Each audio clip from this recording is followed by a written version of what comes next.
episode number 80 of the St0ner Sports Radio Podcast. That's right, we're 8-0 here at St0ner Sports Radio Podcast. Time to recap Week 5 of the college football season. Zach's going to break down an OU victory over the Auburn Tigers. We have the NFL 2-minute drill coming up as well.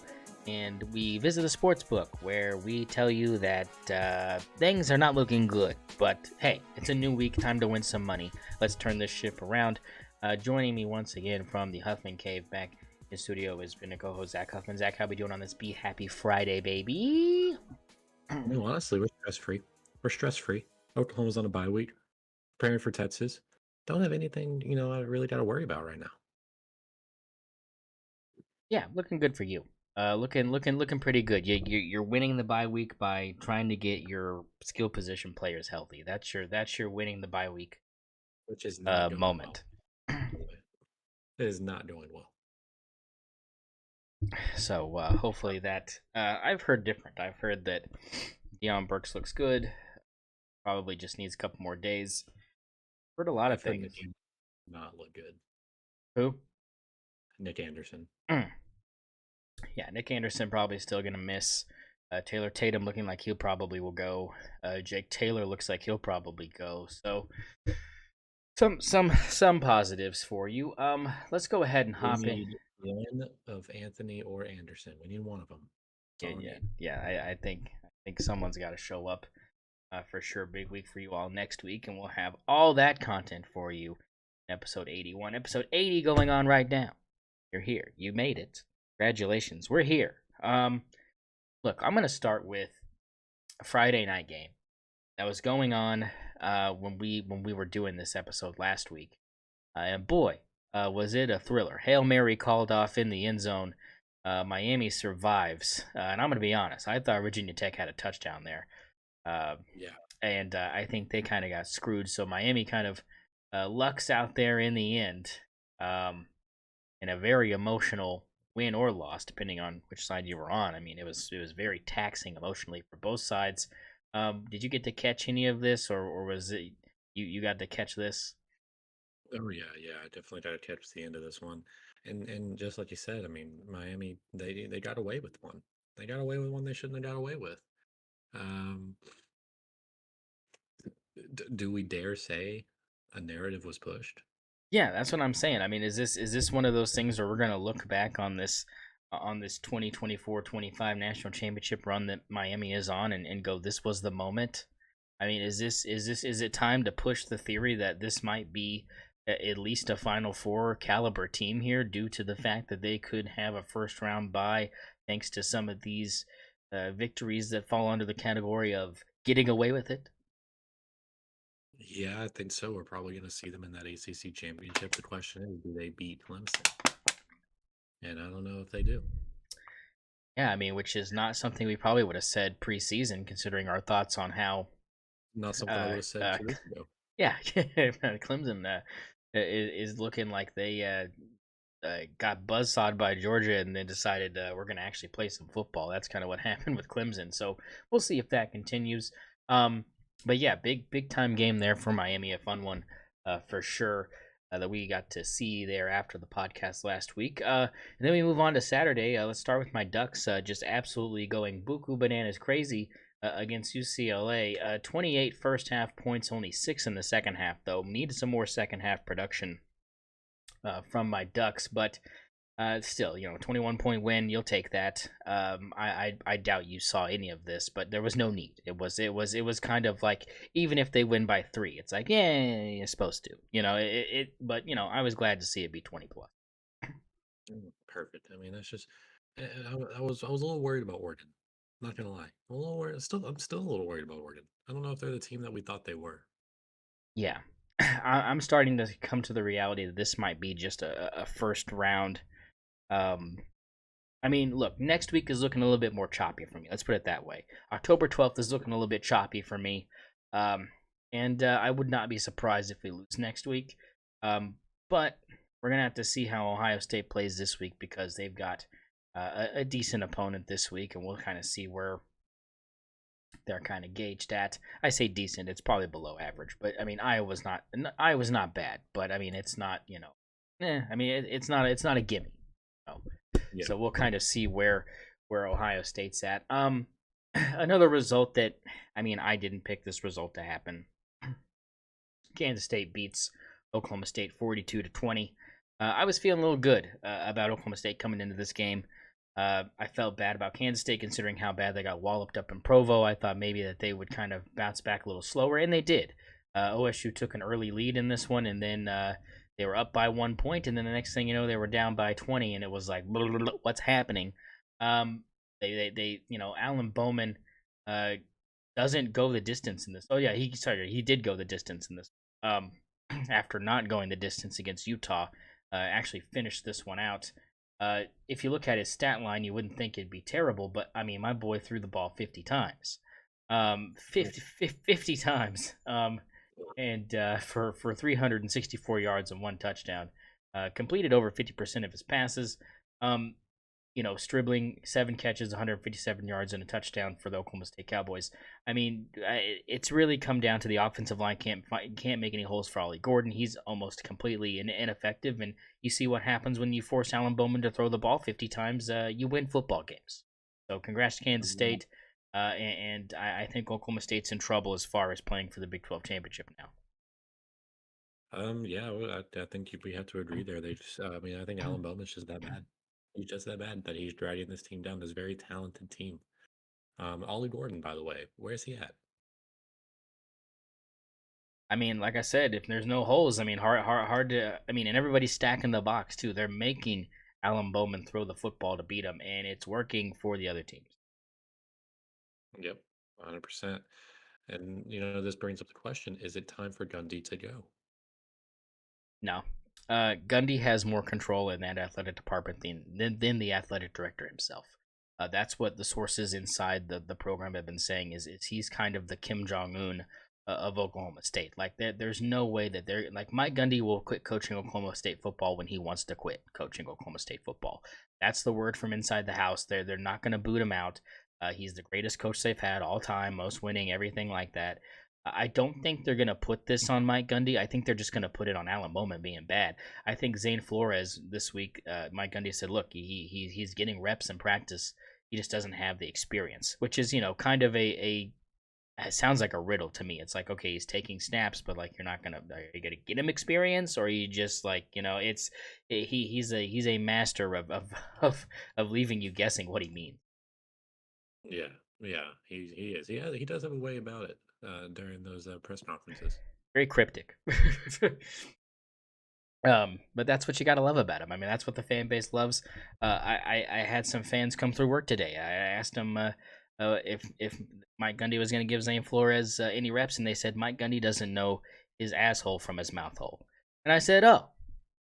I said, oh. Well, the fan base not really feeling Mike Gundy right now, but has a chance at redemption this week. We'll see how it goes against West Virginia. They should take care of business at home. We'll see if they can, though. And if they decide to throw Zane Flores out here, this would be the week to do it before you have a bye week heading in Provo at night to play BYU.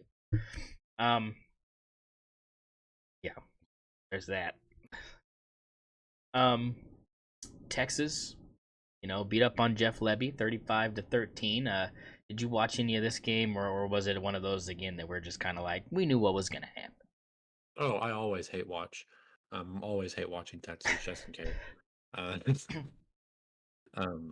I did watch a little bit of the Texas Mississippi State game, and the thing is, the score looks a lot better than it should for Texas because Texas did not play well in that game really at all. It was a close game going, starting out. Yeah, 14-6 at halftime. Yeah, exactly. 14-6 at halftime. Just not a pretty half of football for Texas, but then they come through. They do what they're supposed to do. They score 3 touchdowns in the second half and get it over with. Against the Jeff Lebby led, team with terrible defense, terrible offense. It should have been 56-10. Yeah, Arch Manning kind of looked like the second string quarterback. Even though he threw for over 300 yards, it didn't feel like it. You know what I'm saying? It didn't feel as impressive as his ULM performance, which, again, that's kind of what you expect from a ULM team versus an SEC team, no matter how bad of an SEC team. So I think that we kind of got to see the Arch Mannings just a little more raw than maybe Texas fans probably thought going into that game. And I think that they'll be happy that Quinn Ewers will be back for the OU Texas game. I think they'll be happy with him, and I think that they'll think that the right decision is to start him over Arch Manning currently. So I don't think many fans will disagree with that if Quinn comes back from this injury and ends up looking like he did beforehand. So that's kind of my thoughts on that. Yeah, and Quinn shouldn't lose his job to injury no matter how well Arch plays, Yeah. in my opinion. Yeah, especially if you know he's going to be gone after this season and Arch is going to stay. I don't see any point in pulling anything. So, I mean, I think that's, let the man get his reps for the NFL. It's going to happen. Ohio State creams Michigan State 38-7, and this is kind of the gauge that I'm looking at for this Oregon game, because this was in East Lansing. This was on the road for Ohio State. They were up 24-7 at halftime. Never looked back. But again, Will Howard pedestrian numbers: 21 of 31 for 244 and 2 touchdowns. I mean, Elijah Smith looked really good. Really talented freshman wide receiver to pair along with Ibuka. I think their wide receiving core is talented enough to hang with top tier wide receiver cores, especially in the Big Ten, let alone maybe the whole country. So he's got the tools like we initially thought he would. Yeah, 100%. And this Ohio State team, it's looking as promised. And I think they're on a collision course. They have to get they're probably getting there to that. I would say they might play for a national championship. Yeah, I mean, and it won't be because of Will Howard. I'm just gonna throw that. It's not going to be because of Will Howard. But the important thing for Will Howard is that it's not gonna not happen because of him. Yeah, that's the other thing is if nothing, if it goes sour, no one's going to blame Will Howard either, because I think everybody knows that he's kind of playing game manager plus right now for this team, and they're doing a good job. But again, their schedule's super soft until next week. This week, like I said, have Iowa. It's a big game for them. We'll see how they do. That'll be the best defense they've faced so far. So we'll see kind of how that goes for the Buckeyes. But moving on to our oh yeah, go ahead.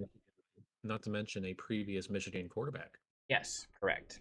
Previous Michigan quarterback, which is also a good storyline for the old folks at the mainstream media.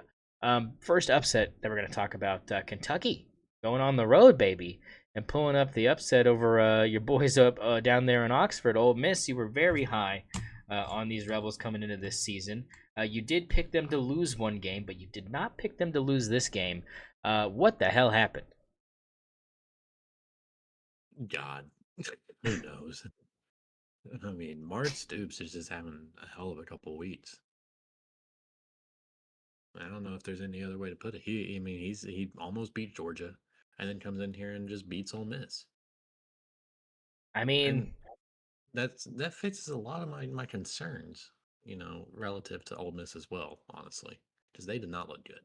no, they didn't. And speaking of almost beating Georgia, I mean, and I think you and I are kind of in agreement with this. I would think him punting near midfield late in that game, down by a point. I mean, I think if he had the chance to rethink that, do you think he would choose a different decision considering the outcome, or do you think he still punts it there?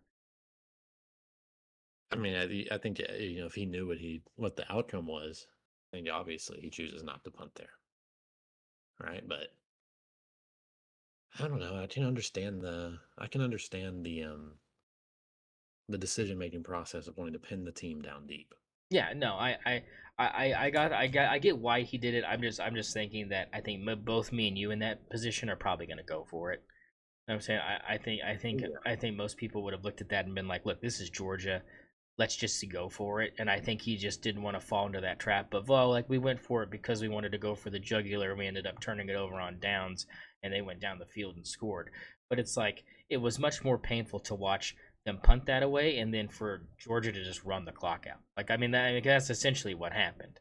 I mean, I think he was just confident that he'd get a stop there. Yeah, and I mean, I get that. You've been stopping them all game. I mean, fuck, it held them to 13 points. I mean, why would you think you're not going to stop them? I guess was the thought. But I think they just one touchdown the entire game. Yeah, I mean, it was the one that mattered the most. And that's and that stinks. for them. But back to your point, they could be 2-0 against top 10 teams if he probably goes for that and gets it. But very good, like you said, very good 2 weeks for Mark Stoops. Even though he goes 1-1 there, I think most Kentucky fans would not have picked them to go 1-1 these 2 games. Yeah, and I think it's important to note that even though it's technically a loss, that Georgia game feels like a win. Yeah, exactly. Yeah, I think to me it proved that Kentucky's a lot better than I thought they were. I still think Vandergriff is a scrub, but I also think he's a really raw freshman, and I think that's why he looks like a scrub.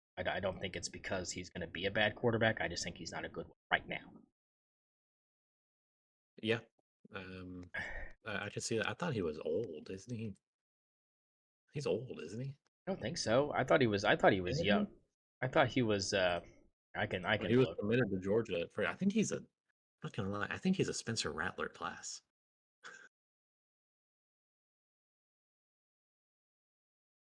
Yeah, he's a junior. Oof. Yeah, because I know that he was committed to Georgia for a while. Yeah, he was committed to Georgia and then committed to OU and then Yeah. but yeah, so I mean, but he hasn't played any those 2 years. He didn't play any, so technically a freshman, as far as experience goes Yeah. on the field. So it looks like that. Um, but yeah, good win for Kentucky and for Ole Miss. We'll see if this bodes bad for them or if they're able to rebound and just kind of find themselves again. That'll be interesting to see how that goes. Penn State beats Illinois 21-7. This game was tied at 7 at halftime, and classic Penn State fashion, just one touchdown in the third and fourth quarter to put this thing away. I'm still not impressed with Penn State. I'm always down on Penn State. I don't like Penn State. I think they're always overrated, and I think this just continues. I don't think that this was a good win for them. I think if they wanted to impress me, they win this game 48-7. But I just don't think they're that good. Yeah, and I think honestly, I'm usually more high on Penn State than I am this year, and I think maybe you've just been right. I mean, maybe Franklin's just not the guy. I mean, I don't even know if it's Franklin not being the guy. I just think he doesn't get the recruits, man. Like I just don't think players want to go play at Penn State. Like, And that's a problem because they have an insane fan base. yeah, I know. That's what I'm saying. And insane. I just don't think anybody wants to live in Pennsylvania. I just, like, I don't know. Maybe that's what it is. I mean, if I'm gonna be cold, I might as well be cold wearing the Buckeye instead. If we can get people to Norman, we can get people anywhere. All right, Yeah, but that's at least we have seasons.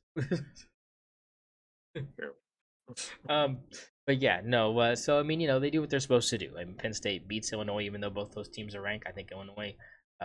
It says a lot that Luke Altmaier led this game in passing with 185 yards. I think that says a lot about what we're looking at. But then again, you look at the running for Penn State, and the running back had 19 carries for a touchdown. So they were just running the football. That's just the James Franklin way. It was just a classic Big Ten game. Yeah, classic. That's classic Big Ten game. Um, and then moving on to this next game, another upset. But I don't know if you can classify it as an upset. Arizona over Utah, 23-10. No Cam Rising again for Utah. Only 10 points for them, even though Isaac Wilson throws for 280 yards and a touchdown, and just the turnovers were kind of the problem there for Utah, and they just never could get a footing. And Arizona's consistent. They're not as talented and good as we thought they were going to be heading into the season. I think we've seen that, but a big win for the Wildcats. Yeah, yeah, regardless, big win. And like you said, they haven't been as good as we really thought they were, especially coming off an impressive season last season. And then for me, them beating the Sooners in the Alamo Bowl, I thought this team was looking good going in, and yeah, they've just been kind of meh. Yeah, But it was a solid win. yeah, solid win for Arizona, and that puts them back in the discussion for Big 12 champion. It definitely shakes up the top of that now. So every single team at the top of the Big 12 has a loss. So that helps not only each one of those teams, but also Oklahoma State, who has 2 losses, because that means eventually a couple of these teams are gonna have 2 losses as well, as they'll be playing each other. So we'll kind of see how that unfolds. Um, Michigan beats Minnesota by 3.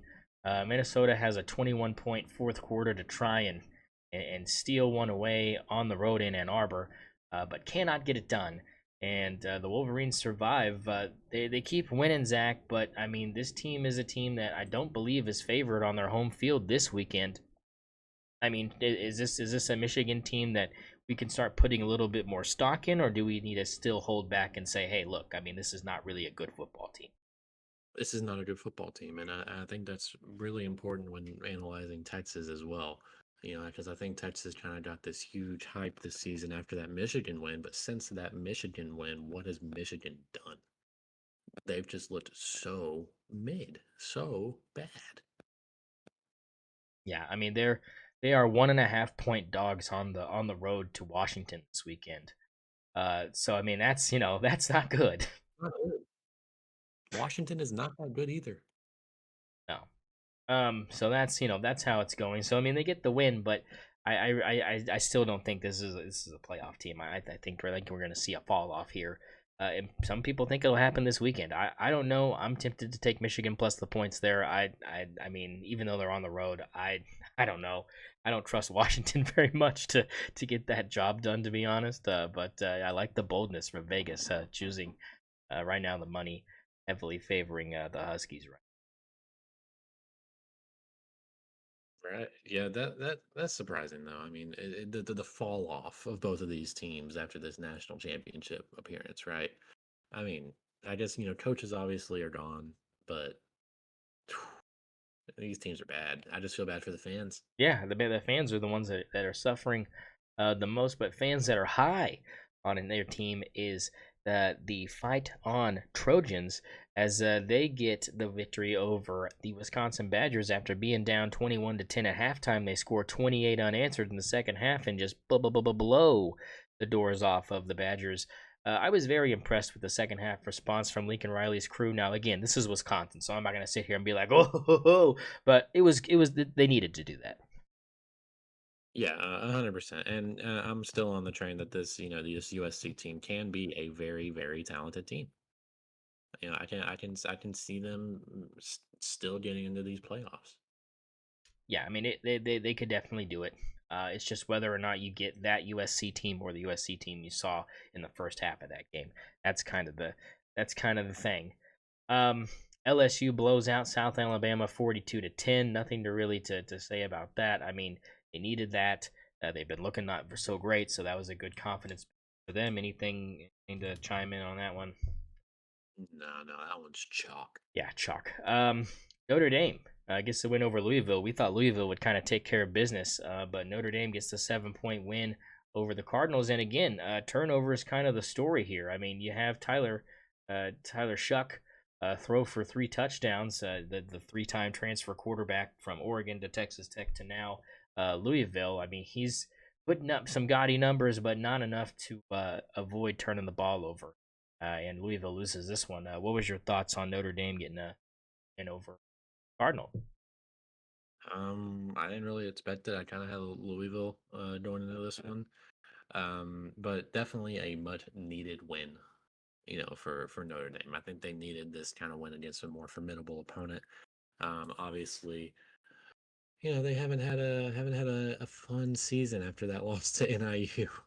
I mean, just the confidence, the demoralization after that loss to NIU, and then to come in and still be able to beat a team like, Louisville, just it's good for the locker room. Yeah, I mean, again, and it shakes things up for sure. But the Cardinals, they were down 24-14 at halftime and outscored Notre Dame 10-7. If they don't do that, they come away with the victory there, or they go into overtime if Notre Dame doesn't score in the fourth quarter there. So that's still concerning to me when you have all your points in a half like that, especially against a team like Louisville who's been putting up a decent amount of offensive numbers. So I don't know if this completely turns Notre Dame's season around here, but it's like you said, a good win that their confidence needed after getting absolutely embarrassed by Northern. Yep, 100%. And I'm still a Marcus Freeman believer. All right, I'll make note of that. Clemson blows out Stanford 40-14. And like you said, I mean, this Clemson team is looking like they're starting to actually play some football. I mean, Cade Klubnik throws for 4 tutties, completes just under 50% of his passes for 256 yards. I mean, I'm I'm starting to think they might be the second best team in the ACC, if not the best right now. Yeah, I think I have to agree with that 100%. They're starting. I mean, I don't know how else to put it besides they got their shit together. They have that first embarrassing loss, and then since then they've kind of done exactly what they're supposed to in a surprising fashion. Um, I don't know how they're doing it because they're not utilizing the transfer portal and NIL like they should be.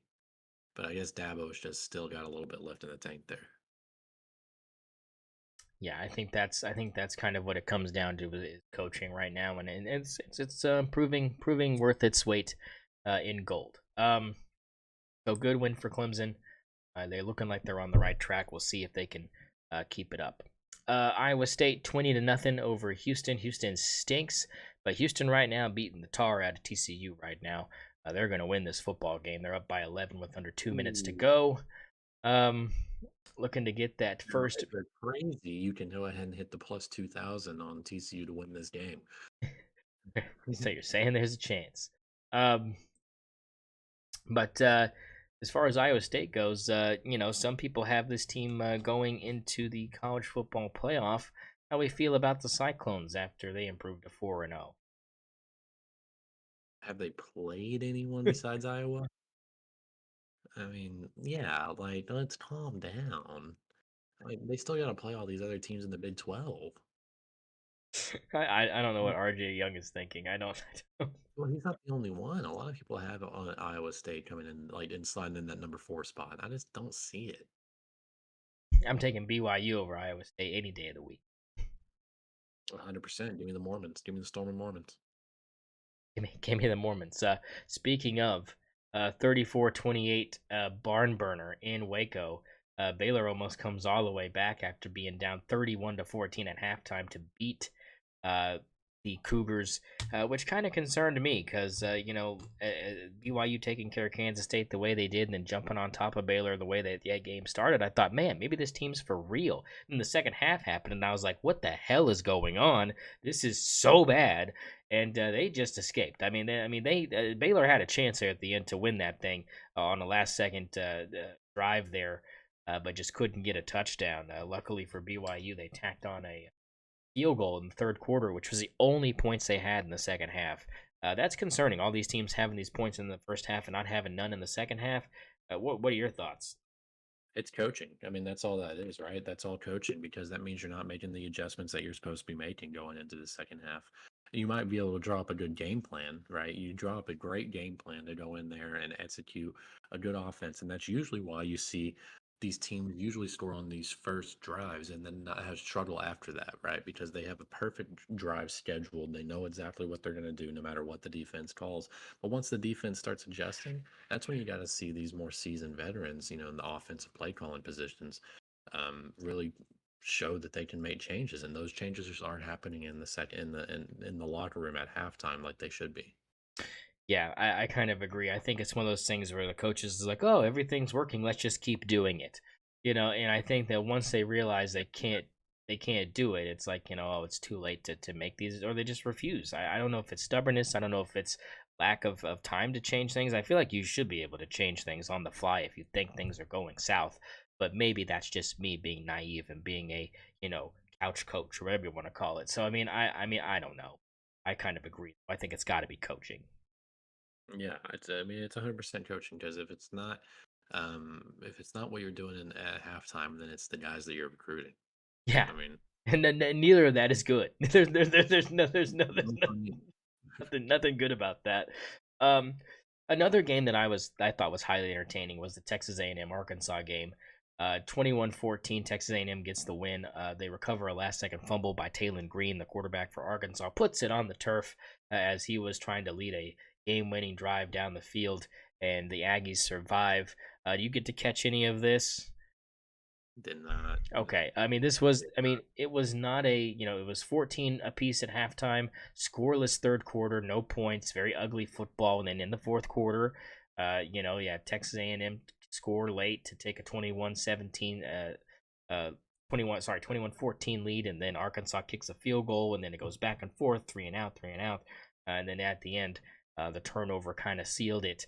But Arkansas, I think they're just a couple good players away from being a real force in the SEC. I like the quarterback halfback combo they've got going on, and it's going to be dangerous because those guys are young.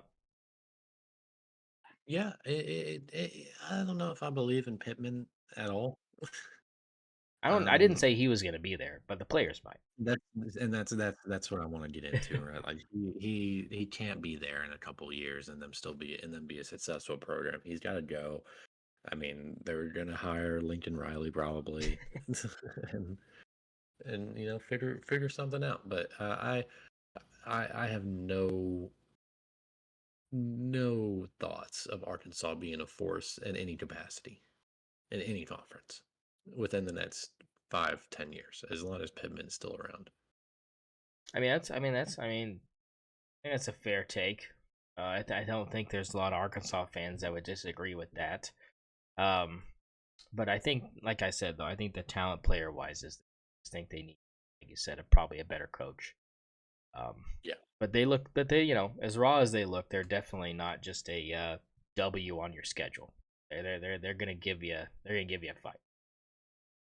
yeah. I mean, you're gonna have to game plan for them, but they're not gonna beat these upper SEC. They could put, they're gonna give Mississippi State problems. Obviously, they're gonna beat Vandy. They're gonna beat Mississippi State. They're gonna beat those teams. They might, they'll give Kentucky problems, but no, they're not. They're not coming close to these upper teams.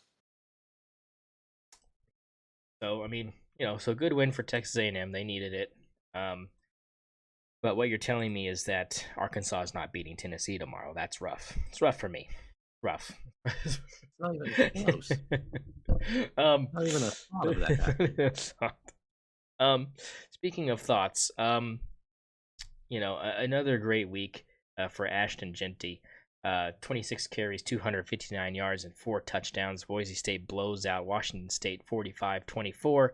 Boise State improves to 3-1 on the year. Are we just gonna give this man the Heisman Trophy now, or are we just already just gonna at least say he's at least gonna beat?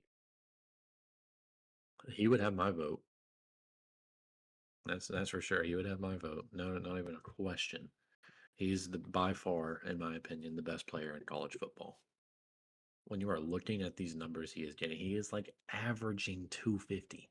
Like the dude is insane. Yeah, I just want to see him against a good. He's on pace to have the greatest season ever. He He is on could. pace to have the second most yards, the most touchdowns, the most yards per carry. Like he is set to be Barry Sanders level of statistical domination. Like he is going to go down as an all-time great running back in college football because of the season that he's putting up right now. Yeah, if nothing terrible happens, look, I'm gonna ask you to reconvene with me on Halloween. So on Halloween you can reconvene with me because they'll have played UNLV at that point. And I think that's the toughest game on their schedule that they've had besides Oregon, which is a game they lost, but he also played very well, and so the stats weren't really, you know, off or whatever. It wasn't like he was not getting good numbers that game. They just lost the game. So I think Barely. yeah, barely, yeah, 3 point win, like not even like blown out, like barely lost. So this team is close to being 4-0 right now. Literally 3 points away from being 4-0. They got Utah State tomorrow. That should be an easy W. Hawaii should be an easy W the next week. And then after UNLV, you've got probably 3 or 4 wins in a row with San Diego State, Nevada, San Jose State, and Wyoming, and then maybe a not so cakewalk against Oregon State to finish the season. But I don't see anybody except for maybe 2 or 3 of these teams being able to corral him personally. And the problem with that is these teams that could corral him and make his numbers bad or don't have good secondaries that can defend against the pass is what they're going to do. So Boise State's going to win these games. And that's going to help him because we know that, record has mattered in the past, but not as much as not much recently.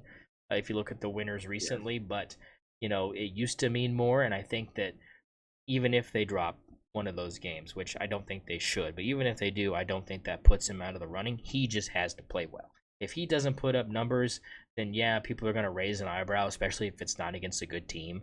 But I think right now, like you said, if everything stays like this, you're looking at something that hasn't been done in 40 years. Yeah, I mean, this is an all-time great season that we're witnessing, and as long as they don't lose more than, I mean, I think as long as they keep losses 3 or below, then he has a chance to win that Heisman. It's probably going to Travis Hunter.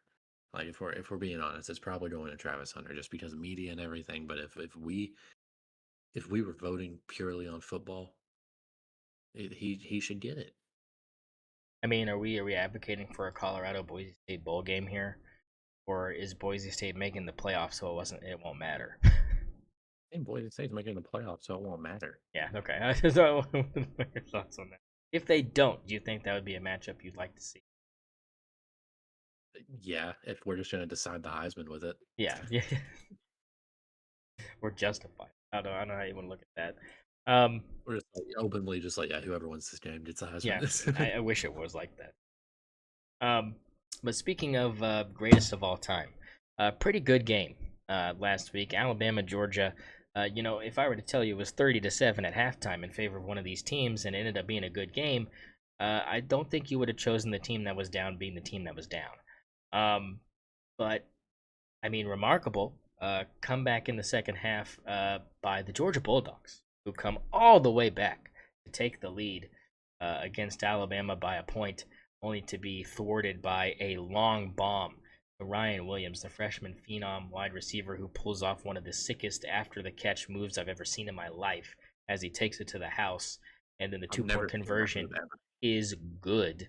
And I've never seen that move. Yeah, I've never seen someone do that. Yeah, and then Carson Beck throws a pick. He had a terrible night, but still threw for almost 500 yards, but had a terrible night. Go ahead and just kind of give me your breakdown of how you saw this game, because at halftime I was kind of like, this game sucks, and I just kind of checked out for a little.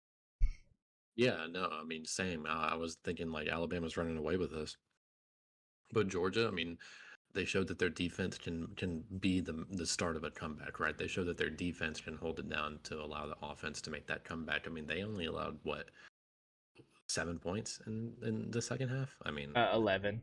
Yeah, 11. Yeah. So they allowed 11 points in the second half. That is the ingredients for a comeback, and we almost saw. In fact, they took the lead. I mean, they did come back. Yeah, they did come back. Yeah. Like you said, that Ryan Williams is special. Man, he's special. 17 years old. Dude is. I mean, that is. I've never seen that move. That's disgusting. That's disgusting. He made 2 of the best defensive players in the country kiss. Like. He did a step back spin at the same time. I've never seen that. I mean, if I do that, I'm tearing both my ACLs. Like, they're cooked. The athleticism, the agility that takes to be able to pull that off at full speed. And think about this: his full speed is like 25 miles an hour. Yeah. Like this dude is fast. That's why I crack up when all these people that think like the NFL is rigged. Like, how'd that guy miss that tackle? I'm like, have you tried to catch something going by your face at 25 miles an hour? Like, please tell me how that goes, especially when you're running full speed too. Tell me how that goes, because I guarantee you, like, if you ain't moving fast enough, you're gonna miss it. Because I mean, that man is fast. This man is set up to be drafted into the NFL at 19 years old. That's crazy. That's crazy. And the thing is the last time in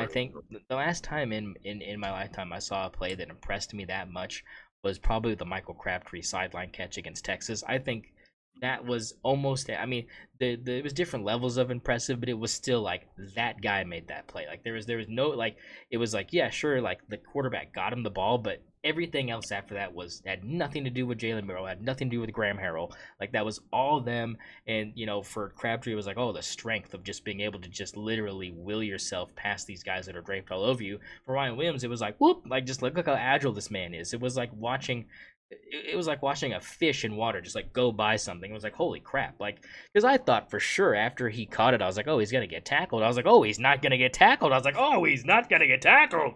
I mean, it just kept getting more impressive. And it was just like, oh my God, like they just scored. And there was still 2 minutes left. Like people don't remember, there's still 2 minutes left. Yeah, I mean, just insane amounts of athleticism. And what are these kids eating? Like I don't understand how they're able to do this. I mean, this kid is going to be special. I mean, he is going to be special. You get him some good quarterbacks following Milroe, it's over. Yeah, This so kid, he could be a Heisman. was that the best game though of the year so far? Because Yeah, you're gonna say yes. I yeah. mean, yeah. I mean, from start to finish, I'll say no. I'll say no from start to finish, because that first I half can see it. was pretty boring. Like I'm not gonna lie. Like the first quarter was like, oh, like that like 21-0 after the first quarter was like, this is bad. Like I mean, this is not. I mean, I can't sit here and say that necessarily makes a good game. I still think, and this is probably a terrible hot take, but I still think that the Miami Virginia Tech game was more exciting than this. Like because of all the way through from start to finish, you had them going back and forth, and I think that's kind of what I look for. But that just might be my ADHD being like, I love points. Like that it could be that. I see. The thing is, I'm more concerned about what happens at the end of the game. But I'm more, we thought we had a Hail Mary. I mean that thing. I mean that was almost that's true. Seattle Green Bay bad, like good bad. I mean like But like a comeback is always going to be, in that upper echelon of games. Like I haven't seen a game that I thought was special levels of fantastic since probably,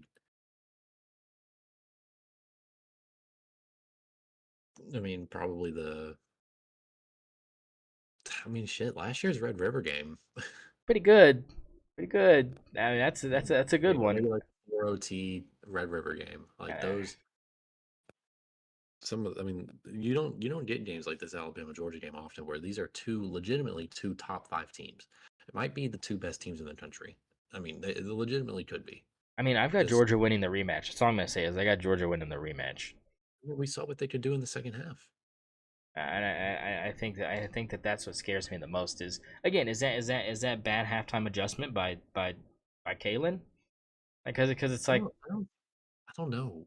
I think Georgia's just that good, right? yeah And I think I think it was this is maybe yeah it's probably what Georgia did like coming out of the locker room that probably was more of that than it was Alabama changing out of the I locker think room so. probably. And my thing is like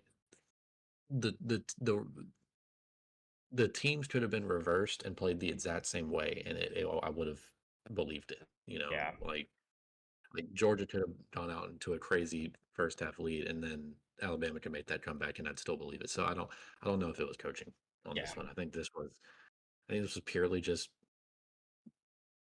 one half. A team wanted it more than the other. yeah. I mean I can get that, but anyways, good game, good fantastic game. Was very ended up being a good game after starting off kind of as an eyebrow raiser. So good job through and through on that one. And now it's time for me to turn it over to Zach here. We're getting to the game that I think might even have had a better ending than the Georgia Alabama game in some respects in his mind. Which I give him that. If this was my team, I probably feel the same way. Oklahoma goes into hostile territory and gets the win over Auburn. 27-21, but wouldn't you believe you were down pretty bad there in the fourth quarter, and it was looking like it was going to be sad times for you, and then Peyton Thorne turned back into Peyton Thorne and threw a ugly ball on 3rd and 4 to Kip Lewis. And Kip Lewis took that thing to the house, baby, and it really helped OU. It didn't give them, and it gave them the lead, baby. Gave them the lead after Towns Magoo, baby. You can't trust a man named Towns Magoo. If you have a guy in your roster named Towns Magoo, cut him now because Towns Magoo missing that 50-something yarder in the second half set up the bomb from Michael Hawkins over the top to set up the touchdown that made it 16-21. And then you had the Kip Lewis pick six, and you had the 2-point conversion where Michael Hawkins gave everything he has because that's the type of player Michael Hawkins is. He wants to win over the locker room and the coaching staff. He went airborne, got absolutely obliterated. Give him 2 points, 24-21. And then what happens next? Auburn goes right down, and they go 3 and out. And then OU kicks a field goal with some time left. And then the rest is kind of cake, as it was our Mason Thomas delivering some couple sacks there to end it. Zach, go ahead and give us your breakdown of your Sooners, quote unquote, Sooner Magic win over Auburn. The floor is yours, my friend. I mean, it's just what it is. It was St0ner Magic. We played like shit. I mean, most of the game. And I'm not going to even blame it on Michael Hawkins. I thought he was playing fine. I just think we were that hurt. I mean, we had everybody out. It's hard to, and I think we were saved by the fact that Michael Hawkins was playing this game, right? Because I don't think Jackson Arnold would have been able to get an offense going with those backups. And I think that's because that Hawkins has been playing with the backups. He's a little bit more chemistry with them. So I think the injuries in the wide receiver room and the offensive line. I mean, that was just a big reason that we were not able to get the ball moving very much going into the fourth quarter, really. But then we go on a 17-0 run, and that's what Sooner Magic is. Because Auburn was playing like 2010 Auburn for the first 3 quarters there, and then Peyton Thorne turns back into Peyton Thorne, and I think that's because probably like Bud up there just gave us a little magic to go ahead and beat Auburn there. Yeah. A team that I think OU has only played 4 times in its history or something like that. Like we've never played Auburn.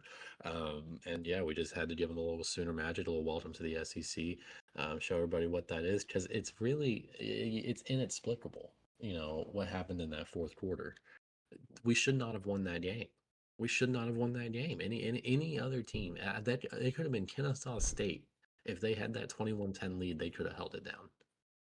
I mean, it's what it is. It's Sooner Magic. Now, how am I feeling moving forward?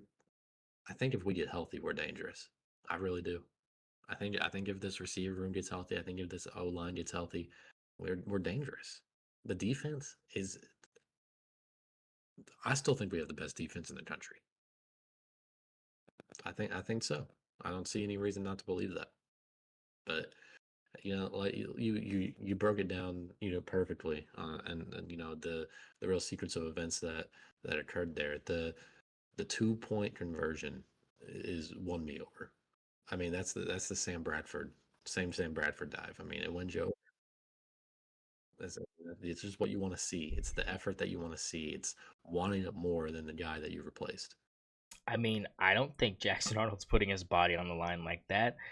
I mean, I'm just going to be honest. I really think it's one of those things where Michael Hawkins is playing still. I mean, he's starting, but I think he's still like, I mean, you have to understand. Sideline reporting here. This is inside information here, and I think you'll enjoy this. Third quarter, right? OU's down 10, right? And I'm letting you know right now, Jackson Arnold was seriously about to check back into the ball game. Like they were like warm up, Jackson. Like you're going back in. If this drive doesn't go well, you're going back in. And what happens? Literally the next play, Michael Hawkins Jr. throws that 60-yard bomb, and then go, all right, Jackson, go sit down. We're good. But that's literally they were like because they were about to put him back in because they were like, this is not going well. We might just take this L and just kind of try to grow on it. They were willing to put Jackson Arnold back in that game down 10 in that late in that third quarter, early fourth quarter. They were ready to do it, and luckily for Michael Hawkins, he throws that bomb and technically saves himself from being pulled from that game. And I think he's still playing with that mentality of this job is not mine. I think he's still trying to earn it, and I think that's just further proof the coaching staff is still like, we don't really know who we want in here. And I think that's a bad move to make, right? I think that once you make the move to Hawkins, you have to stick with that move to Hawkins no matter what. Because otherwise, then it's just inconsistent and you're not certain, and there's uncertainty in the locker room, and you don't want that. You don't want that tension there. You would rather it just have the guy be the guy. And I don't like that they were even considering pulling him. I think that's the worst move you can make for a guy that's obviously super talented. Not to mention, he wasn't playing bad at all. Like, he was playing perfectly fine. No turnovers. He was playing perfectly fine. I don't know why we would bench him with no turnovers. He can't make the receivers catch the ball. Yeah, I think it was just. I think maybe it was just them It's an thinking. overreaction, is what it Yeah, is. It's an I mean, overreaction by a defensive-minded head coach yeah, and a and I get it, defensive-minded but coaching yeah, that's staff. what makes it understandable though. That's just like I think he was just starting to panic a little bit. It's like don't panic. All right, stay in the pocket. Like you've made this decision. Like I mean, you didn't win a game with him yet, but you made the decision, and now you're down 10-24. You're looking bad. They're driving, about to kick this long field goal to take a three possession lead. The feeling was not good, and I get why you were like, well, I mean, Jackson's still this 5-star guy, and we're paying him all this money, and if Michael can only put up 10 points through 3 quarters, like what are we doing? Like, do we put him back in? And maybe we overreacted by pulling Jackson. I think they're still thinking that maybe they overreacted pulling Jackson Arnold. I mean, that's a problem, Zach. Like you said, that creates confusion. I mean, so how certain are we now that Michael Hawkins is the guy? I think 100%. But the fact that I think you were 100%. the I fact think that he you were drove over thinking, that line. yeah, but the fact you were thinking that before that play, I mean, that's scary.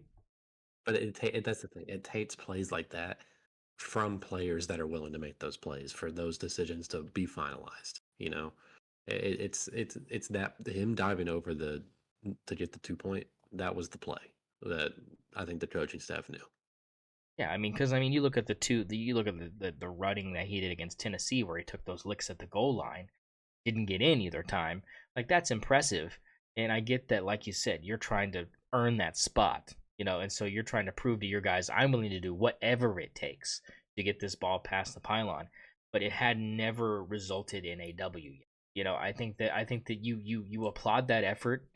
But again, people are like, "Oh, you're going against Tennessee's twos and threes. Like, like should we really be, worried No, we about?" weren't. And yeah, I mean, like but that's what people were like saying. They're like, I don't understand why people were saying that. yeah. They had all of their starters in. But they shouldn't have. They shouldn't have, but they did. Well, I think they knew that we could score if Yeah. they didn't have their starters in. I mean, I kind of agree. But regardless, I mean, I think it's a good thing now that they're solidly behind Michael Hawkins, because you needed to be. You Mhm. needed to be able to make that decision, and I mean, I'm glad that they didn't go back to Jackson. I'm glad they didn't do that. But I think they're still. I mean, does it say that they're still confident in him? Like, I mean, if you're willing to throw him back out there, is that a we're getting blown out, throw Jackson Arnold out there kind of thing, or is it one of those where it's like, if things really get ugly It's a against Texas, desperation I move. think it's yeah. It's desperation. I mean, it's panicking, like you said. Listen, I think they have full confidence in Michael Hawkins, and I think they probably did go, for most of that game until they were just so far down that they considered, maybe making a change. But, he starts off with that 48-yard touchdown run, and you're just Yeah, I mean, like, yeah. I think after that, it's not a question anymore. I think for me, that was the moment where I was like, oh, yeah, that's him. Well, He's our guy. yeah, and that's what I thought. And then after the game started going on a little bit longer, I was like, man, a lot of these third downs are not getting converted. It's looking kind of ugly. Some of these the snaps were bad. That was what was the thing about it. I was like, man, the Bad snaps. Yeah. bad snaps. I mean, like, I was like, that's not Part of that good. is on Michael Hawkins. He's got to control those better. Yeah, but I mean, like, it wasn't looking good after that play. It's like not looking great. It's not looking pretty. Like, if he had gone off, and that was like a spark that got them going, and it looked a little bit more consistent offensively, even if they weren't putting up points, if they were at least getting 2 or 3 first downs a drive, I'm going, that's better than what it looked like after that. It just looked like that was just a miraculous Michael Hawkins play, and then the rest of the time it was like, oh, here's another screen pass to the near side. Hopefully, someone can make somebody miss. And like you said, Auburn decided to turn into 2010 Auburn for 3.5 quarters, and then didn't. And I will say I'm actually, quite pleased with Latrell. I think that he switched up the play calling like he should have. I mean, the fact that we have a different style quarterback, back there in the pocket. And I saw a lot of QB runs, a lot of QB designed, option plays that I thought, are good and worked with Michael Hawkins. Because I mean, the dude can run. Yeah, he can run. He's a gazelle. He's My fast. man. He hit 24 miles an hour on that touchdown run. I believe it. Um, but yeah, so there's your breakdown, folks. A victory for the Sooners. They got the week off, so Zach gets to relax this weekend and actually absorb college football in its full capacity. Before he has to, reclinch himself up for for Red River Rivalry Week. Um, Yeah. and that leads us into the NFL. Zach, the NFL season is underway. We're four Kirko game Chain. we're 4 games in. Kirko Chains went off last night for Thursday Night Football. But let's go back to last week. We were this had already happened for us last week. Cowboys get the win over the Giants, 20-15. Anything you want to say about the win over the Giants, or is that just like we're glad it's over? Let's move on. Like, We're glad it's over. This team looks ugly. We're hurt as shit. I mean, everyone's out. Everyone's hurt. I don't. It's bad. I don't like yeah. being a Cowboys fan. All right, so there's that. The 49ers beat the shit out of the Patriots 30-13. My Patriots suck, baby. Um, Hey. please don't put in Drake May. Please just don't do it. I would just put in just put in Milton. Put in Milton. You can try Drake May next year. To be honest, I don't even want to do that. Just tank so we can draft Quinn Ewers, please. I just I don't care that I have 3 quarterbacks on my roster under the drinking age. I need something to happen because that's just terrible. It looked promising early, and Ramondre Stevenson quit fumbling the football. For the love of God, unbelievable. That's all I can say about that game. Your thoughts? No, I mean, my only thought was the Ramondre Stevenson thought. The dude has to stop fumbling the football. I mean, he's getting replaced by Antonio Gibson probably. It's probably gonna happen, unfortunately. And I like Ramondre Stevenson. I really do. He just I don't know what it is about those fumbles, man. And it's one of those things where it's like if it keeps happening, I don't know if it's something you can fix. I just think it's one of those things where these guys are hitting these people so hard some of them just can't hold on to it anymore. It's in college. I mean, these people are hitting hard, and they know how to Yeah, punch out the football. These are professionals.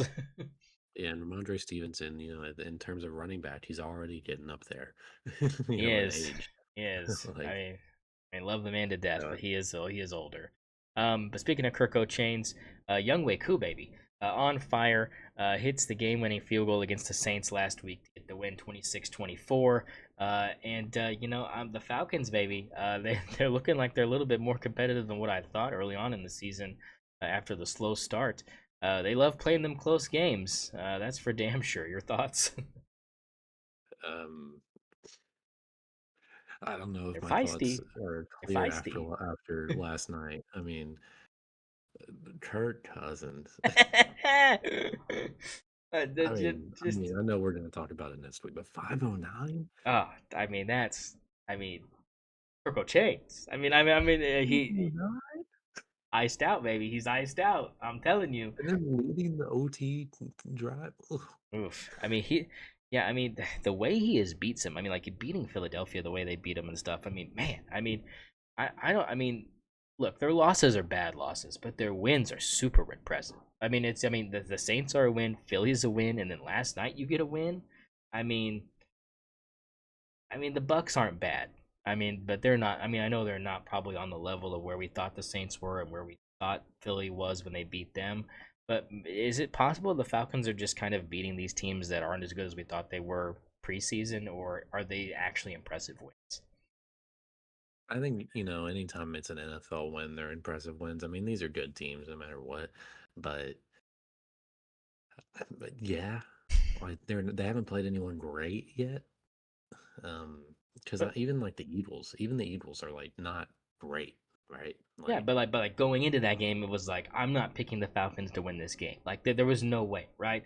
Like and then the Saints were putting up so many points, it was like there's no way I'm picking the Falcons to beat the Saints, and then they do it, and they make these teams look mid.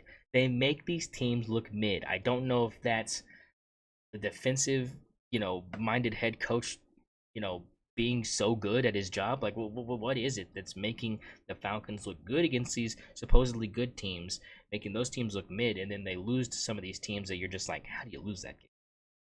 I think it's just Kurt's experience, honestly. I think he's just able to dice up some of these defenses a little bit better than most quarterbacks, and he has a lot of weapons around him. that he's usually he doesn't have typically have these kind of weapons. He had Justin Jefferson, but Yeah. he was hurt for so much of his time. I mean, Well, and let's he's be never fair had to the those weapons. Falcons. Let's be fair to the Falcons. They almost beat the Chiefs. That's one of their losses, and their worst loss is definitely the Steelers. But technically, they should only have one loss, and it should be the Steelers because they should have probably beat the Chiefs that night. So maybe a little bit more impressive than what we thought, but I still kind of agree. I mean, these teams that we're listing minus the Chiefs, probably not the best. I would even say including the Chiefs. I mean, right I now mean, they're not playing like that. yeah, Yeah, the Chiefs haven't looked great. but I Like, mean, it's still the Chiefs. yeah, like if we're talking about teams who really have some like teams that are really impressive. I mean, I gotta see you beat the Ravens or the Niners probably. Yeah, I mean, I kind of. Bears got a W though.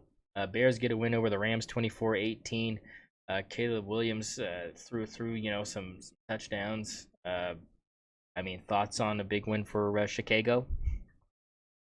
Dang, my fantasy team needed Rome to get more involved, and Yeah, I will like some of that.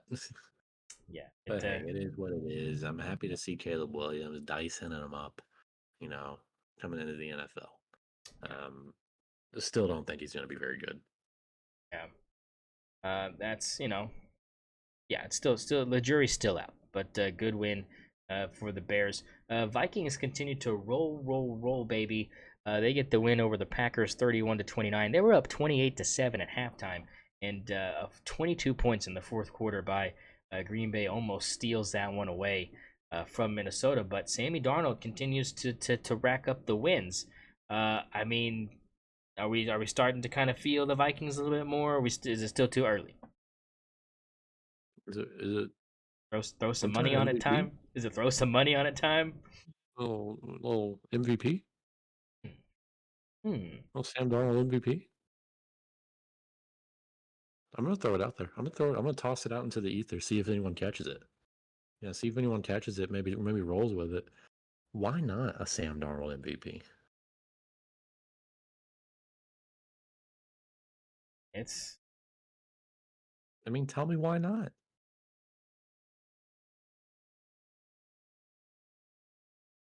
I I mean right now I can't really give you much of a I mean he's plus 800 right now.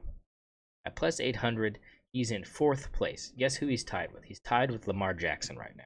Third. Yeah, Patrick Mahomes is leading. Yep. Then Josh Josh Allen, Allen, Lamar and him and are then tied at third. there you go. Well, Why along not? and CJ Stroud is tied as well. So now it's at a point that he controls his own destiny. He Yeah. keeps winning these games. We might see a Sam Darnold MVP. Yeah, I I mean, mean, I wouldn't be mad. The dude is dicing him up. He is straight up slinging it. yeah. I Now, mean, what I'd like to see is a Kirko Chains MVP. yeah, I mean, there you go. Kirk Chains MVP. Sam Darnold also second in odds to be comeback player of the year as well, right behind Aaron Rodgers. So that could easily be taken. Kirk Cousins at plus 2,800, baby, for MVP. If you want to throw some money on Kirk Chains, baby, now is the time to do it. But yeah, that's just kind of where we're at with the Vikings. Um, Colts get the win over the Steelers, 27-24. Joe Flacco, baby, getting a W for another team.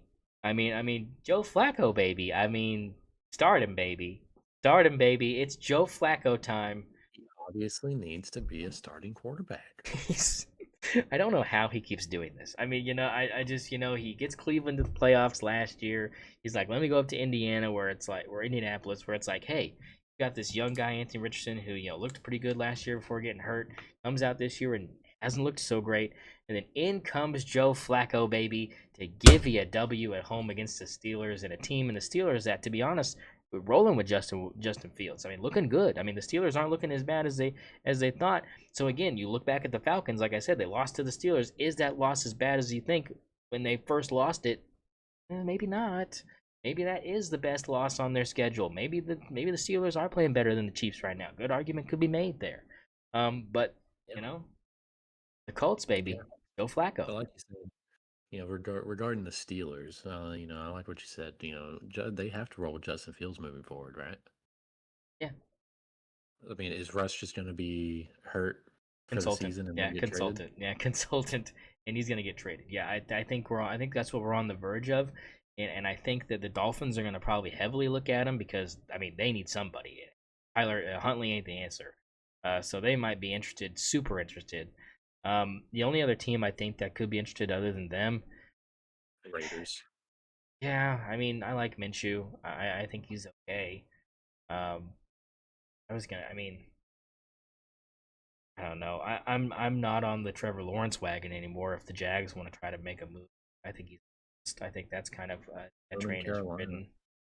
Yeah, but Andy Dalton's playing so well.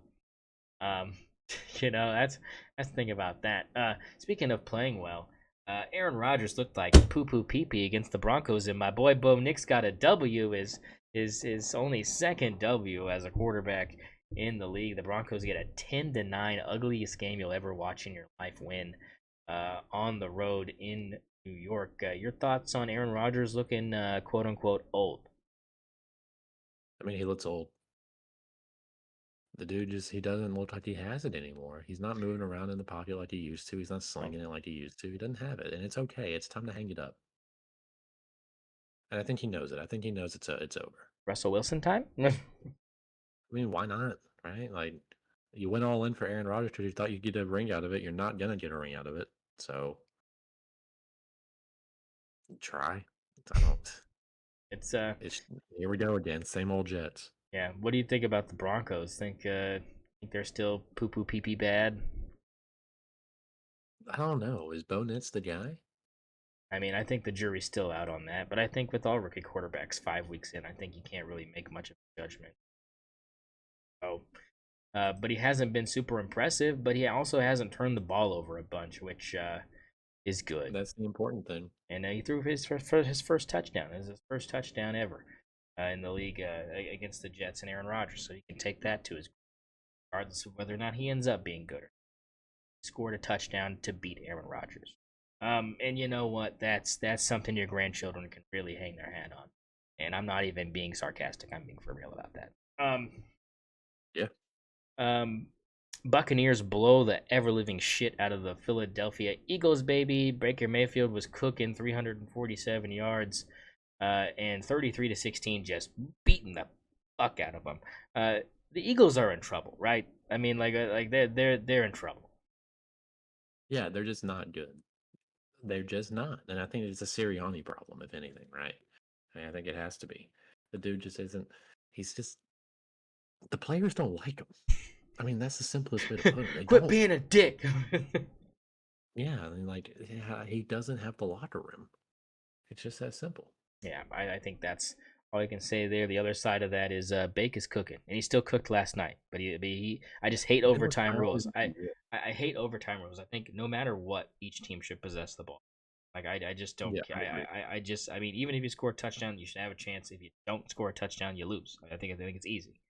I mean, the field goal thing where both of you, and then it's sudden death. I like that too. I just think that you just can't have a game like that. I mean, I just have hated it since his whole entire existence. I just not fair, Zach. I don't like it. Doesn't make any sense. It doesn't make sense. Um, It mean basic sense would just be each team gets the ball. that's it. And it's go for and out. You go for and out. I mean, it's that simple. Um, but oh well. But yeah, good win for the Bucs, man. Bucs looked good against Philly, and Philly, like you said, Sirianni problem. He doesn't have the locker room. It's bad. Bengals get the win over the Panthers, 34-24. I mean, the big story here is the Panthers are still putting up points with Andy Dalton back there. 24 points is a lot of points in the NFL. It's enough points to win you a bunch of games if your defense plays well enough. And the Bengals kind of woke up here, right? I mean, this was they had a chance to really phone it in here and really say we really aren't going to be good, and they luckily were able to put their pants on one leg at a time and go out and beat the Panthers. What were your thoughts? Um, I mean, the mid off. I mean, just a mid off. I think both of these teams are bad. I don't know how I feel about the Bengals going forward as a team that we were supposed to be looking out for, kind of in the AFC, right? I mean, this team Is it a coaching problem? Is it a Joe Burrow isn't as good as we thought problem? I mean, what is it? I mean, I I'm leaning towards Burrow. Like I really am. But at the same time, is like, is that offensive line still bad? Like, have they still not fixed it? Like I mean, I haven't seen enough. I haven't seen enough to really know. And the Bengals still could turn this thing around. Um, but the first step is beating the Panthers, and they did that. Yeah, as they should have. Yeah, they should have. The Texans are struggling right now. They barely beat the Jaguars, 24-20. It was back and forth at home for Houston, and they're looking a little bit shaky. They're not looking as a for sure contender. They're looking a little weak in the knees here, Zach. They've got the Bills coming up this weekend, and then they've got the Patriots, which is pretty much a bye week. And then they've got a string of games that could kind of test them with the Colts, Jets, and Lions, and then you get the Cowboys kind of at the end there as well. Is Houston kind of losing a little bit of momentum for you as far as being, a team that can go deep in the playoffs, or is this just kind of one of those where it's like it's just a slow start? They're just a little, Well, they just had a bad game. They'll be fine. Nico Collins is proven to be like one of the best receivers in the league. I don't. They have they have the offense. They have the defense. I have no questions about them yet. Okay, I like that. What about the Jags? 0-4. I They have a got million questions about the Jags. They they got the Colts this week. You taking Flacco to get the win against the Jags this week? Because I'm taking Flacco if he's playing. Yeah, why not? Why not? Is Trevor Lawrence a Why bust? not take Flacco? What? Trevor Lawrence a bust? No. Okay. I didn't know where you were. A lot of people are jumping on the he's a bust wagon. I think it's just you're in Jacksonville. If he's anywhere else, I think he's doing Here's my fine. Yeah, if a quarterback orchestrates a playoff comeback like he did, it's not the quarterback. uh, he's not a bust. Yeah. Okay. All right. I'll give you that. Like they were down like 5 touchdowns.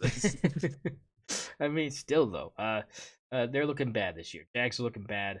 We'll see if they can do anything against the Colts this weekend. Cardinals lose to the Commanders 42-14. Uh, Jaden Daniels, rookie of the year, no doubt, no questions. Next question. I just need him to keep doing well for my fantasy team. That's it. I think he's doing all right for you. I think he's doing all right for you. He's What doing perfect for me. are your thoughts on the Cardinals? 1-3. Uh, I mean, is Kyler Murray ever going to do anything with this team? No, I don't know if Kyler Murray's ever going to do anything in general. Rough look. Should have stuck with baseball, huh? Yeah, maybe should have gone to baseball. The money's better.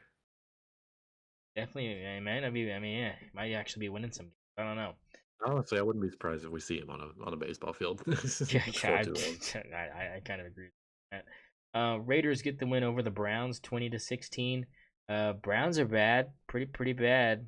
I think Deshaun Watson needs some more massages to try to get his mojo back because my man stinks. I don't think he's worried about it at all. He's got 260 guaranteed. I know, but I mean, like, come on, man. Like, I mean, he looked They so really paid him that. it's stupid. I mean, it's the Browns. What do you expect? But yeah, I don't think that's anything you can say other than the Raiders. Hey, getting a couple wins. Antonio Pierce gonna keep his job. As far as I know. So I And they're good. going to draft him yours. Yeah, so good for them.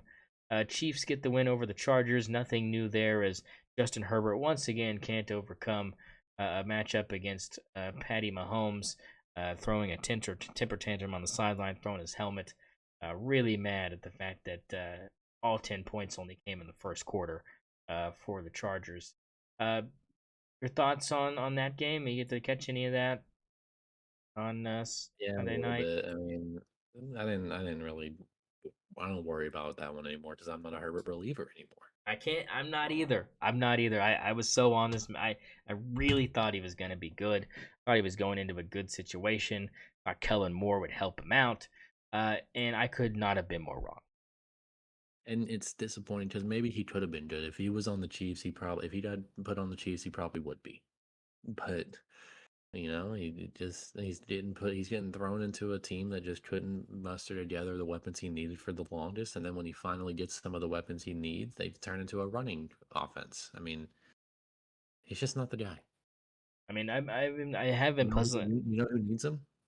You know who's going to really need him, and who should make a move for him in this Miami. offseason? New York. Oh, the Jets, or the Yeah, Giants.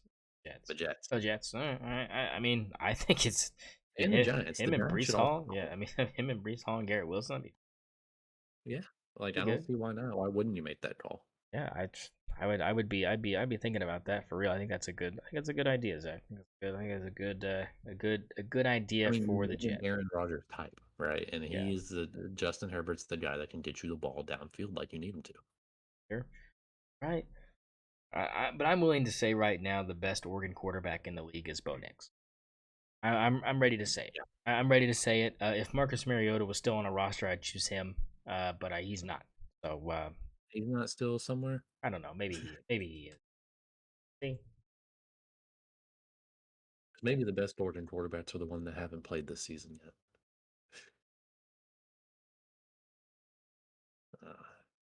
All right, Oh, let's get these picks in. he's on the Commanders. Sure, yeah.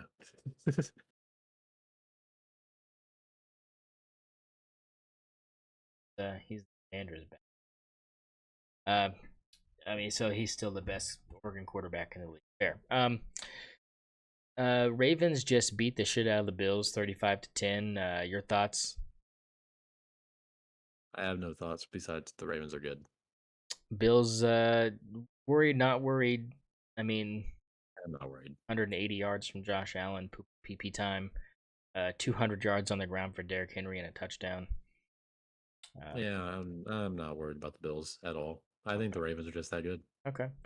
Lions beat the Seahawks 42-29. Another good win for Detroit. Jared Goff sets an NFL record completing 18 passes in a row. Yep, still think he's going to be the representing the NFC in the Super Bowl.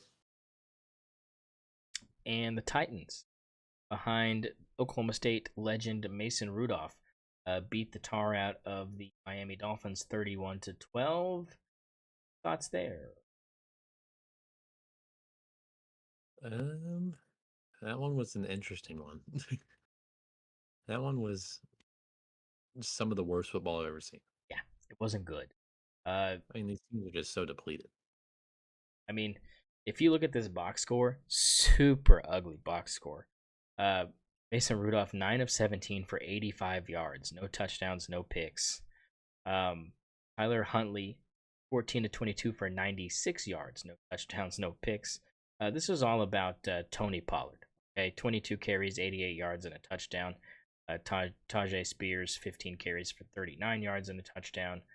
I mean, that's really what it came down to, right? It was all about the running game because both these quarterbacks are bad. Yeah, just bad, but it sucked because, Will Levis is worse. Yeah, I mean, every time I see that mayonnaise commercial, like, boy,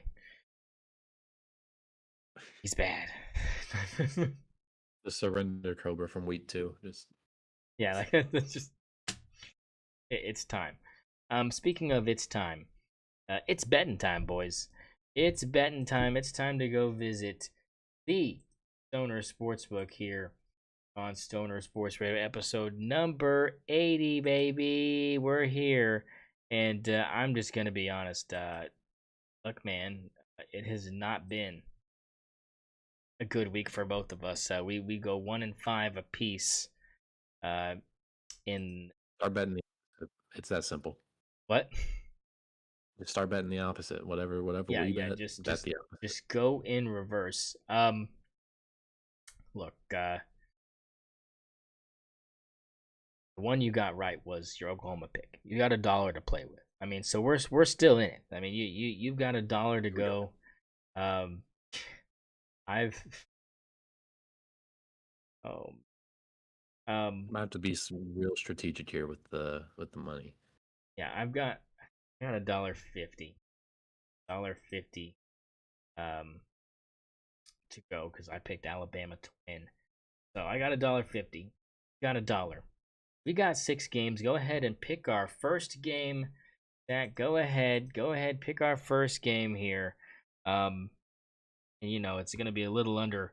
We're gonna divide this dollar up how you need to divide it up, brother, because we had a barn burner between UNLV and Syracuse right now. We're tied at 31. The game's getting a little choppy. Ducks are taking care of business, 24-0. Go ahead and pick first game for us. I'm looking at Clemson, Florida State. Clemson, Florida State. That's right, baby. Listen, Clemson, Florida the State. over-under set at 46.5. Yeah, what you like there? I like the over. Over 46.5. The spread is Clemson minus 15. How much you want to put on the over?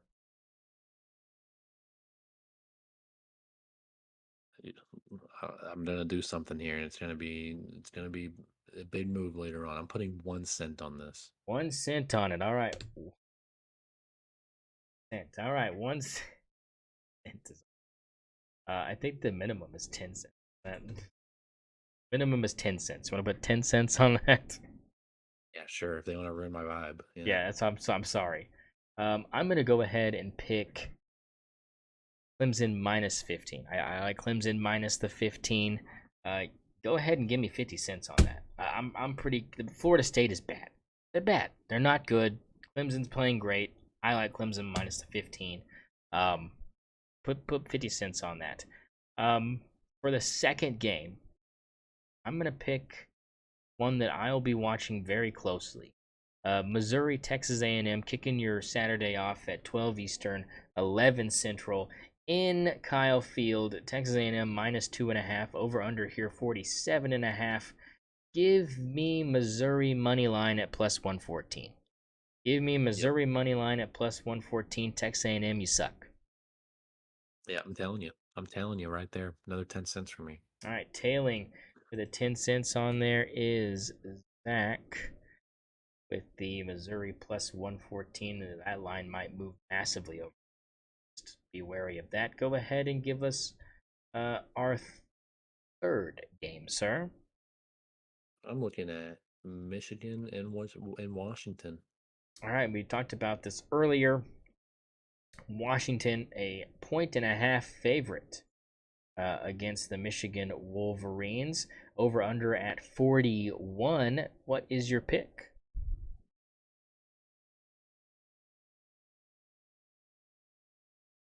Give me the Michigan money line.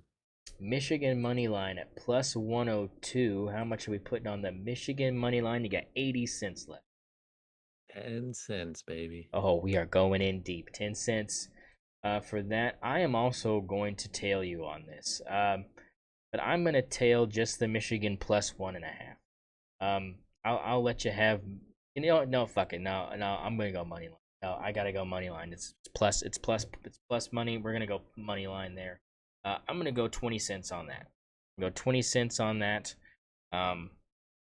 It leaves me with 80 cents. So there you go. There's 20 cents on there for the Michigan money line. Game number 4. I'm going with a dandy. You'll love it. I know you will. And you'll be locked in because this is gonna be a big time game. Late start here. I'm going Texas Tech, Arizona. Texas Tech, Arizona, over under 64 points. Arizona only a 6.5 point favorite. Give me the under 64. Give me the under 64. I am putting another 20 cents on that one. So give me the under. Your thoughts? I would like to take Tech to cover. Tech plus the 6.5. How much we putting on that, baby? Gonna be 10 cents. All right, we're 10 cents all the way down. Got 60 cents to go. 2 picks left. Where are we headed? Heading to my last pick here. My last pick that I feel real good about. And that's Central Florida versus Florida. UCF versus Florida. UCF is a 1.5. Yep. And I want to smash that. Smashing the UCF minus 1.5 over Florida. The lock of the week at 50 cents. 50 cents. Lock of I the want week. to tell you something here. Well, you can't put If they 50 didn't have a cents. You limit, got one more game left. That's 5 games. I got 1 game left. So you put 40 cents on there. I was gonna put 99 Let's cents try on it. that. Yeah, you were. You want to put So wait, 40? I can't do what? So that puts you at. I thought you said I had 60 cents. Oh yeah, you got 10 cents left. All right, you got 10 cents left. Okay, I'm doing my math. 10 cents left. Yeah, UCF minus the 1.5 at 50 cents. I'm taking the Florida. No, I'm gonna take the UCF money line. No, you know what? Fuck it. I'm gonna take the under 62. I'm taking the under 62. We're going unders goat this weekend. Under 62. I'm gonna go 30 cents on that one. Under the 62. Under 62 points, Florida UCF. I think this is a closer game than anybody wants it to be. I think that most people would like this to be a high-scoring affair. It will not be. It will be a defensive stalemate. But UCF will win. So Zach will be happy, and I will also be very happy. But that's my pick for the UCF Florida game. Last game. Last game. Go big, go home. Last game. Who's it gonna be? Whose ping pong ball is gonna come out of the machine? I'm gonna go with. Wait, this is a tough one because there's. I know you're looking at it. Is I know there? you're looking at Coach versus Woke. I think I'm gonna go UCLA plus the 28.5. UCLA plus 28.5. Am I liking that? Am I liking that like Kirko? I'm not. I'm liking that like Kirko. Go ahead and hit me that, and I'm gonna make it a lock of the week at 10 cents as well. Let's go. Ooh, all right. UCLA plus the 28.5. I heard I heard this week from somebody that that this would be that Penn State would cover the spread by halftime. Someone was telling me that, so I just want to tell that person, get fucked. Not happening. Penn State barely beat Illinois. I know Illinois is a ranked team. I can give you that. But guys, I mean, gotta be better. Gotta be better than that. Look, Zach's got his 6 picks. They'll win you $57 if he sweeps it. He needs the $57. I need the $57. We'll get you that graphic out with this episode. Zach, any last thoughts before we get into the weekend here for the folks? Man, just my team's not playing this week, so everybody needs to drink about 6 extra beers for me. I like that. It's not simple. I like that. Just make sure that you drink at least. If everybody drinks 6 extra, that should have me covered. Okay, I like that. I'll try to do my part. I'll try to do my part to the best of my abilities. For all of us here at the 0ner Sports Radio network here, we're giving you the best college and NFL coverage you can ask for with football. NBA is coming up shortly. We'll have our NBA episode probably next week.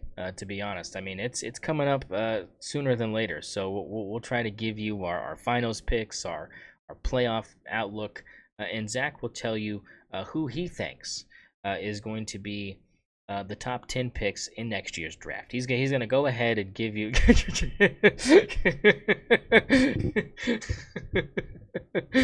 don't know those European foreigners. Zach's taking over for Woj. He just doesn't know yet. No, but I'm just gonna spoil it for everybody. The Thunder are winning the championship. That's my prediction.